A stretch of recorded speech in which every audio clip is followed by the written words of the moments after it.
अस्सलाम वालेकुम। आज का हमारा जो मौजू है हिस्सा नस्र से,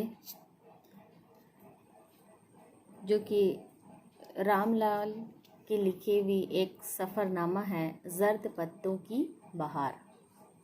ये अफसाना नहीं बल्कि ये एक सफ़रनामा है और जिसके मुसन्निफ़ राम लाल हैं।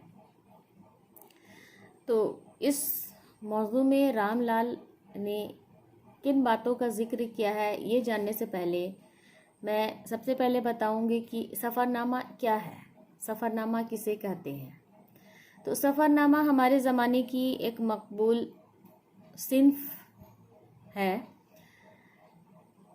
इसमें हर सफ़र चूँकि एक तजुर्बा होता है, आप और हम कहीं जाते हैं तो घर से निकलने के बाद से लेकर जहाँ गए हैं और उसके दरमियान या वहाँ जाने के बाद जो भी हमारे साथ हुआ है, नई चीज़ें देखने को मिली, जो भी हुआ उसे कहानी के तौर पर लिखना। यानी कि अगर किसी शख्स में इस तजुर्बे को बयान करने की सलाहियत हो तो एक दिलचस्प सफ़रनामा लिखा जा सकता है, इसे कहानी के तौर पर।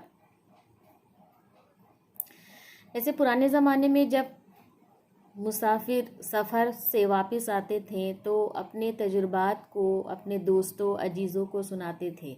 इस तरह के बहुत से किस्से आपने भी पढ़े होंगे कि उर्दू नस्र की तरक्की के साथ साथ हमारे अदबी सरमाए में कई सिन्फ़ों का इजाफ़ा हुआ। जैसे कि बहुत सारी चीज़ें हैं, जैसे सवाह निगारी, खुद नोश्त, इंशाइया, सफ़रनामा, ये सब एक सिन्फ है। तो चूँकि अब सफ़र करना बहुत आसान हो गया है और लोग एक ही दिन में काफ़ी मील दूर जाकर तुरंत वापस आ जाते हैं, लेकिन पहले ज़माने में या पुराने ज़माने में ये सब बातें नहीं थी। पहले ज़माने में अगर सफ़र पर गए तो 8 दिन, 10 दिन, 12 दिन, 15 दिन, क्योंकि सफ़र का कोई ज़रिया नहीं था।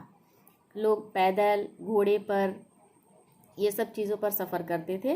तो उन लोगों का जो सफ़र होता था वो काफ़ी बढ़िया होता था और उसमें कई चीज़ों को देखने को रुकावट होती थी। तरह तरह के लोग से मिलना, नई नई चीज़ों को जानना, समझना, ये सब होता था। तो उसी को एक कहानी के तौर पर लिखना सफ़रनामा कहलाता था। तो ये रामलाल का एक सफ़रनामा है जिसे उन्होंने हमारे बीच पेश किया है। तो ज़र्द पत्तों की बहार राम लाल के सफ़र पाकिस्तान की दिलचस्प कहानी है। हिंदुस्तान में वह लाहौर के रहने वाले थे। वहीं पल बढ़कर जवान हुए, बड़े हुए और जब वतन तकसीम यानी तकसीम वतन के बाद वह हिंदुस्तान आ गए। यानी पाकिस्तान के रहने वाले थे, लेकिन वह जब बंटवारा हुआ हिंदुस्तान पाकिस्तान का तो वह हिंदुस्तान आ गए। आज वह लगभग 56 बरस की उम्र में अपने कलमी दोस्तों की दावत पर पाकिस्तान जा रहे हैं। यानी कि वो 56 बरस के बाद वह दोबारा पाकिस्तान जा रहे हैं अपने दोस्तों से, कलमी दोस्तों से, यानी कि ख़त के ज़रिए एक दूसरे से राब्ता बनाए रखे हुए थे। उन्हीं दोस्तों से वह मिलने के लिए पाकिस्तान जा रहे हैं। तो मुसन्निफ़ रामलाल हिंदुस्तान में तो बस गए थे, मगर वह लाहौर और पाकिस्तान को कभी भी भुला ना सके। लाहौर से उनकी बचपन और जवानी की यादें हमेशा बनी रहती थीं। जड़ों की तलाश में वह बहुत मगमूम और परेशान रहते थे। वतन छूटने का दर्द और वतन जाने की तड़प ने उन्हें बेचैन कर दिया था। मगर आज इन ज़र्द पत्तों की बहार आती है और वह माजी की यादों को ताज़ा करने के लिए लाहौर पहुंच रहे हैं। उनकी रेल लाहौर के मुज़ाफ़ात से गुज़र रही है, मतलब लाहौर के रास्ते से गुज़र रही है। रास्ते के दोनों तरफ की जगहें जानी पहचानी सी लग रही हैं। अचानक उनकी नज़र मुग़लपुर वर्कशॉप के शेड की चमकती हुई टीन पर पड़ती है। यही वह जगह थी जहां उन्होंने 5 साल ऑपरेट्स का काम सीखा था। लाहौर स्टेशन अब आने को है। आहिस्ता आहिस्ता वह लाहौर स्टेशन पहुंच रहे हैं। मुसन्निफ को वहाँ की हवाओं में लाहौर की खुशबू मिलने लगती है। ऐसा लग रहा था जैसे माजी और हाल गले मिल रहे हैं, है ना। हाल मतलब प्रेजेंट, जो अभी चल रहा है, माजी मतलब बीता हुआ पल, और जो अभी चल रहा है, लग रहा है उनके सोचने का ढंग से लग रहा है कि एक दूसरे से वो गले मिल रहे हैं। स्टेशन के पास डॉक्टर एहराज नकवी, डॉक्टर सुहेल आगा, ज़ाहिर तवंसवी, अफसार अब्दुल अली वगैरह से मुलाकात होती है। मुसन्निफ़ ने आगा सुहेल को इशारा करके बताया कि यही वह केस ऑफिस है जहां से उन्होंने 6 अगस्त 1947 ईस्वी को आखिरी बार तनख्वाह ली थी, क्योंकि मुसन्निफ़ भी इस वक्त रेलवे में मुलाजिम थे। मुसन्निफ़ मतलब रामलाल। उन्होंने ये भी बताया कि इस प्लेटफॉर्म में वह कलका मिल पकड़कर जालंधर के लिए रवाना हुए थे।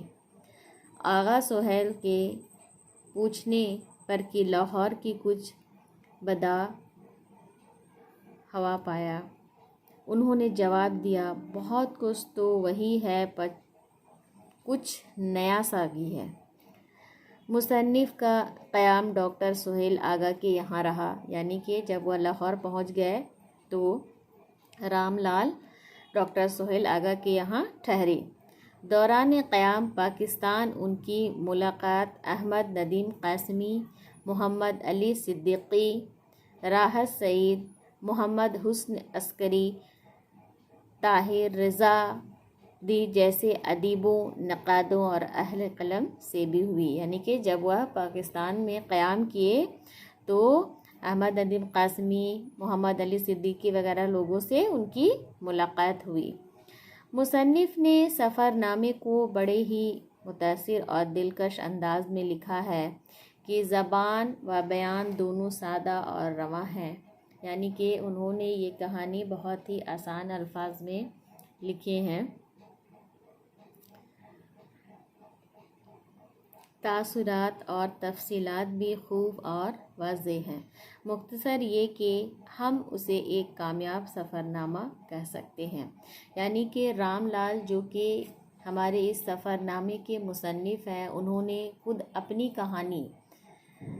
कहानी हिंदुस्तान से पाकिस्तान जाने के दरमियान क्या क्या हुआ, किस तरह से हुआ, उस सफ़रनामे को एक कहानी के तौर पर हमारे नज़दीक उन्होंने पेश किया है और अपनी बातों का ज़िक्र एक कहानी के ज़रिए हमें बताया है।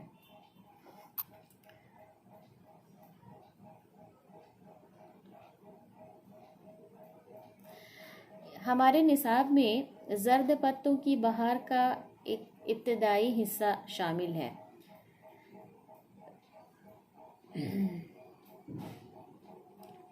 जिसमें रामलाल ने अपने सफ़र के इब्तिदा का ज़िक्र किया है।